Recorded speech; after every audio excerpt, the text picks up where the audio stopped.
Hi guys, I'm going to give you a super quick tutorial on how to make cardboard look like wooden planks. So we're using Eowyn's shield as the example, and when it's done it'll look like Lagertha's. So what you need for it is you need your cardboard shield base, you need a craft knife, and you need Bondo.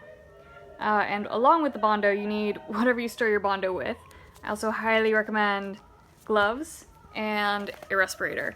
I also recommend not doing what I'm doing and bondoing outside instead of your apartment.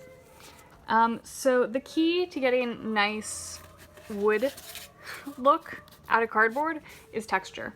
So basically you want to take your nice flat cardboard and make it look kind of grody. So for starters you want to add depth. And the way you do that is with your craft knife. And you just start by finding nice natural places where you want to put some channels. So you just carve in the cardboard and make some nice lines. And the way to get it to look natural is with variation. So you have some really clean lines, and then you have some really grody ones. So don't be afraid to like reach in there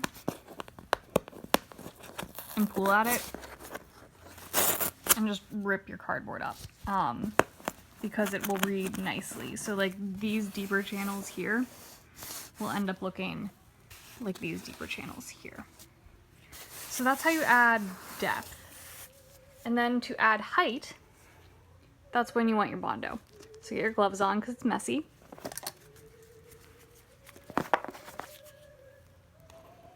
Mix up your Bondo. And you're basically doing the opposite of carving then. You're going to be sculpting pretty much. And while I'm mixing that, you can see that I've done some here. All the pink stuff is Bondo. And it has a nice tiny rise to it. So it's not too much, it's just enough to give a tiny bit of height to further add to the dimension of the shield. So you don't want to overdo it. You just want to take a tiny amount.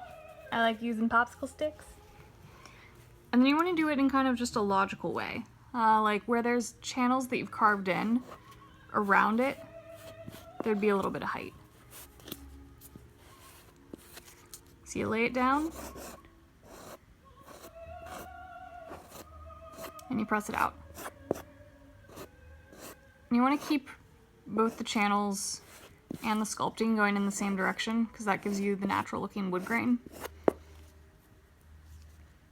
And you just repeat that until you're happy with the depth and have these nice kind of grody looking areas. So basically anywhere that looks a bit too smooth or too nice and pretty and looks like cardboard, you're either going to carve or put Bondo to add some texture. And it is seriously that easy. And when this is done and dries, I hit it with a layer or two of Mod Podge just to seal it all, get the texture all looking uniform, and then I paint. And it's really, painting is my favorite thing, and it's really the magical thing that makes anything read well. So on top of the sculpting, a good paint job of getting highlights and shadows in. So shadows in the depth, highlights in the not depth. Really your paint job will just sell it even more. And that's how you make this look like that. So that is my cardboard tutorial, and I hope it was helpful to someone. And have a good night, guys.